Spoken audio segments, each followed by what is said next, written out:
बिस्मिल्लाहिर्रहमानिर्रहीम। अस्सलाम वालेकुम। उम्मीद करती हूँ कि आप सब ठीक ठाक होंगे। मैं आपको अपने चैनल बेबो मेडिकोज में वेलकम करती हूँ। अगर चैनल पे आप न्यू हैं तो काइंडली इसको सब्सक्राइब कर दें और वीडियो को लाइक लाजमी किया करें। चलते हैं वीडियो की तरफ। आज का जो हमारा टॉपिक है वो है शॉक। आपने अक्सर लोगों से सुना होगा कि ये जो पेशेंट है या जो हमारा फैमिली मेम्बर था वो शॉक में चला गया, लेकिन उसके बारे में आइडिया नहीं हो पाता है कि शॉक क्या है। और स्टूडेंट्स के लिए ये बहुत ज़्यादा इम्पॉर्टेंट है, बीएससी नर्सिंग के स्टूडेंट्स के लिए और कोई भी जो पैरामेडिक्स हैं उनके लिए बहुत ज़्यादा ज़रूरी है। तो आज इसके बारे में हम बात करेंगे कि शॉक क्या है, इसकी कॉजेज़ क्या होती हैं, इसकी जो साइन एंड सिम्टम्स हैं वो क्या होते हैं, इसको हम कैसे ट्रीट कर सकते हैं और पेशेंट की जान बचा सकते हैं। इंट्रोडक्शन है। फर्स्ट ऑफ ऑल है शॉक जो है हमारा जो ब्लड है, मैं आपको थोड़ा सा ब्रीफ करूंगी। जो हमारा ब्लड है वो बेसिकली एक ट्रांसपोर्टर के तौर पे काम कर रहा है हमारे जिस्म में। जो ब्लड है उसके थ्रू हमारी बॉडी में ऑक्सीजन प्रोवाइड हो रही है हर सेल को और न्यूट्रिशंस मिल रही हैं, जिससे जो भी हमारी बॉडी में जो वर्क हो रहा है वो पॉसिबल हो जाता है। जो हमारे बॉडी ऑर्गन्स हैं वो काम कर रहे हैं, हमारा जो दिमाग है वो पैगामात को भेज रहा है, जो दिल है वो ट्रांसपोर्ट कर रहा है ब्लड को, जो लंग्स हैं वो हमारे ऑक्सीजन और कार्बन डाइऑक्साइड को मेंटेन कर रहे हैं। यानी हर जो ऑर्गन है वो अलग अलग काम कर रहा है। तो इन सारी सिचुएशंस में क्या है, जो ब्लड है वो मेन चीज़ है और जो ब्लड है उसका काम क्या है, वो ट्रांसपोर्ट कर रहा है हमारी ऑक्सीजन को और हमारे न्यूट्रिशन को। अब जो हमारी बॉडी के सेल्स हैं वो उनको क्या चाहिए, ऑक्सीजन भी चाहिए और न्यूट्रिशंस भी चाहिए उनको काम करने के लिए। अब जब एनर्जी जो है हमारी बॉडी में या सेल में नहीं पहुंच पाती है तो जो ऐसी सिचुएशन होती है उसे क्या कहते हैं, शॉक को कहा, वो शॉक होता है। यानी या तो वो न्यूट्रिशन या ऑक्सीजन कम मिल रही है या फिर वो मिल ही नहीं रही है, तो ऐसी सिचुएशन क्या होगी, वो शॉक की कंडीशन होगी। इसके इंट्रोडक्शन में देखते हैं जी। Cell needs two things to function, oxygen and glucose. जैसे मैंने आपको बताया है कि जो हमारी बॉडी के सेल्स हैं उनको फंक्शन करने के लिए दो चीज़ें चाहिए, ऑक्सीजन और glucose. This allows the cell to generate energy and do their specific jobs. यानी जो हमारे सेल हैं वो उसे अलाउ करते हैं कि वो एनर्जी क्रिएट हो और जो जो हम काम करना चाहते हैं या जो हमारी बॉडी में ऑर्गन्स हैं जो काम करते हैं वो साथ साथ होते हैं। When cell don't receive either from of them और both they stop functioning.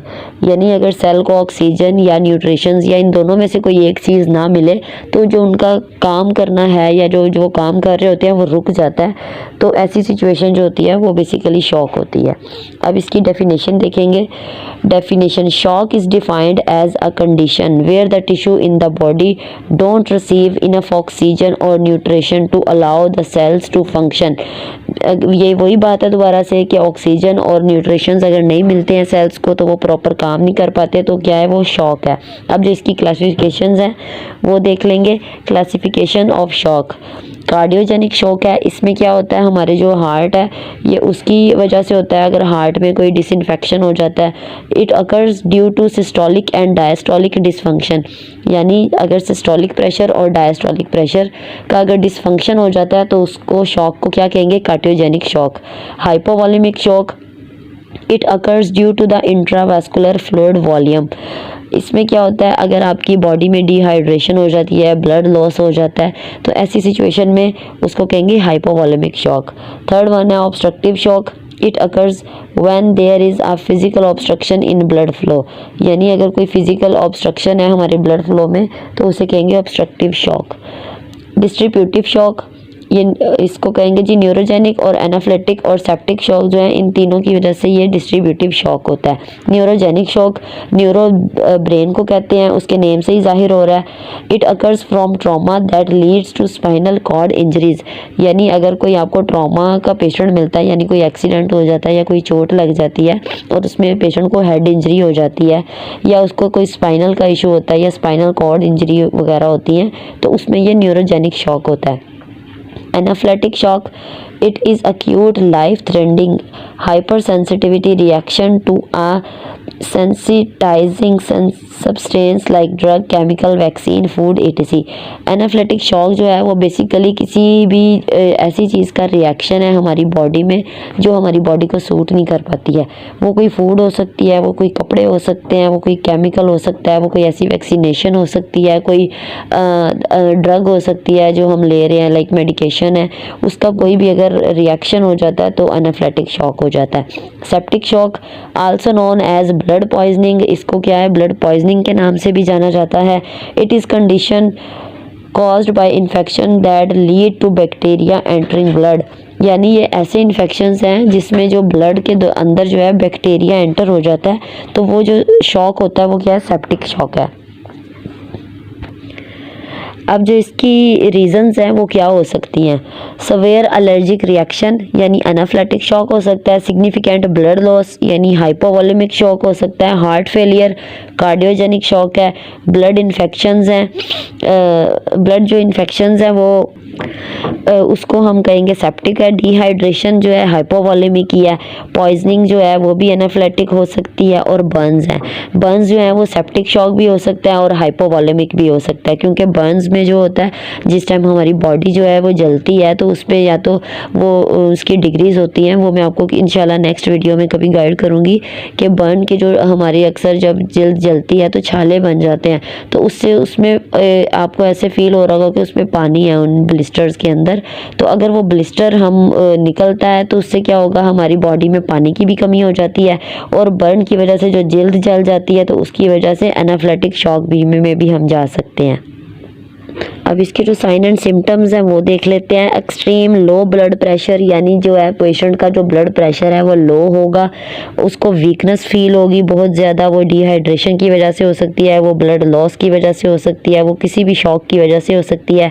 Chest pain होगी जब कार्डियोजेनिक शॉक होगा, तो वीक पल्स होगी क्योंकि उसमें कार्डियक जो आउटपुट है और इनपुट है वो स्टेबल नहीं रह पाता, तो उसकी वजह से क्या होगा, वीक पल्स होगी। प्रोफ्यूज स्वेटिंग होगी, यानी पेशेंट जो है उसको जो है दिल का अटैक हो सकता है, या उसको बहुत ज़्यादा स्वेटिंग हो सकती है, और उसका बीपी डाउन है तो उसकी पल्स भी वीक होगी। कोल्ड क्लैमी स्किन होगी, यानी बॉडी जो है वो ठंडी पड़ी होगी। डिजीनेस होगी, यानी उसे चक्कर आ रहे होंगे।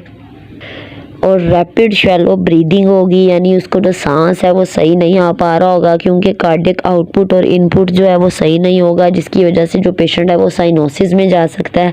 साइनोसिस कहते हैं ऑक्सीजन की कमी की वजह से, हाइपोक्सिया और साइनोसिस ये दोनों सेम है, और पेशेंट जो है वो कंफ्यूज होगा, उसे नहीं समझ आ रहा होगा कि क्या हो रहा है या कैसे हो रहा है, तो वो उस बेसिकली वो होश में तो होगा लेकिन उसे समझ नहीं आ रहा होगा। या समटाइम्स ऐसे होता है कि पेशेंट अनकॉन्शियस हो जाता है, यानी वो बेहोश हो जाता है या साइनोसिस में चला जाता है, और या फिर बिल्कुल अनकॉन्शियस होके, यानी ना उसका दिल चलता है ना उसका सांस आ रहा होता है, यानी ये दोनों चीज़ें स्टॉप कर जाती हैं। अब इसकी जो कॉम्प्लिकेशंस हैं वो क्या हो सकती हैं, यानी अगर इन पांचों जो मैंने आपको बताए हैं, कार्डियोजेनिक शॉक है, न्यूरोजेनिक शॉक है, या जितने भी शॉक हैं, इनकी जो कॉम्प्लिकेशंस हैं वो लीड कहाँ तक कर सकती हैं, लो ऑफ कॉन्शियसनेस, यानी जो पेशेंट है वो कॉन्शियस नहीं रह पाएगा। रेस्पिरेटरी फेलियर है, यानी उसको सांस आना बंद हो जाएगा। कोगुलेशन डिसऑर्डर है, यानी उसका जो खून जमने का है, कोगुलेशन पीरियड होता है, टाइम होता है, वो डिसऑर्डर हो जाएगा। मल्टी ऑर्गन डैमेज, यानी हमारी जो बॉडी है, जो उसमें ऑर्गन्स है, उनको ऑक्सीजन चाहिए, उनको न्यूट्रिशंस चाहिए, अगर वो नहीं मिल पाएंगे तो क्या होगा कि हमारे जो मल्टी ऑर्गन्स हैं, लाइक ब्रेन है, लीवर है, या और मुख्तलिफ ऑर्गन्स हैं, वो डैमेज होंगे। कोमा, जो इन सारी सिचुएशंस की वजह से क्या होगा कि पेशेंट कोमा में जा सकता है, और लास्ट जो है वो डेथ है, यानी कि अगर इन सारी चीज़ों को अगर हम ट्रीट नहीं कर पाएंगे तो वो डेथ में कन्वर्ट हो जाएगा। अब इसमें जो असेसमेंट है उसको हम कैसे कर सकते हैं, उसके आपने कंटिन्यूसली जो है पेशेंट के जो है वाइटल्स उनको आपने देखना है। अगर उसका सांस नहीं आ रहा है तो उसको सांस देना है। अगर आप घर पे हैं तो आप उसे माउथ टू माउथ ब्रीदिंग दे सकते हैं, और अगर आप हॉस्पिटल में हैं तो आप उसे ऑक्सीजन लगाएंगे, उसकी ब्रीदिंग चेक करेंगे, उसकी सर्कुलेशन चेक करेंगे, ABC चेक करेंगे, एयरवे, ब्रीदिंग, सर्कुलेशन, और उसके ABGs वैल्यू चेक करेंगे। बेसिकली जो ABGs एक टेस्ट होता है जिसमें पेशेंट में के ब्लड में ऑक्सीजन और कार्बन डाइऑक्साइड और मुख्तलिफ जो गैसेज हैं उसका टेस्ट किया जाता है। चेक फॉर यूरिन आउटपुट और इनपुट, यानी कि पेशेंट का जो यूरिन है उसको आउटपुट और इनपुट चेक किया जाता है उसी सिचुएशन में। इंशाल्लाह मैं आपको इस पूरे जो शॉक्स हैं, जो भी हाइपोवॉलेमिक है, न्यूरोजेनिक है और कार्डियोजेनिक है, इन सारों की मैं अलग अलग आपको डिटेल में बताना चाहूँगी ताकि आपको क्लियर हो जाए कि इनको हमने कैसे ट्रीट करना है। अगर तो आपके पास कोई मेडिकल हेल्प है तो वेल एंड गुड है, और अगर नहीं तो आप एटलीस्ट उसको पेशेंट को उस हद तक स्टेबल कर पाएँ कि कब जब तक आपके पास कोई हेल्प नहीं पहुंच पाती है। तो इंशाल्लाह मैं आपको नेक्स्ट वीडियो में इसके बारे में प्रॉपर गाइड करूंगी। उम्मीद करती हूँ आज का लेक्चर आपको समझ आ गया होगा। चैनल को लाजमी सब्सक्राइब किया करें और वीडियो को भी लाइक किया करें। अपनी दुआओं में मुझे याद रखिएगा। अपना ख्याल रखिएगा। अल्लाह हाफिज़।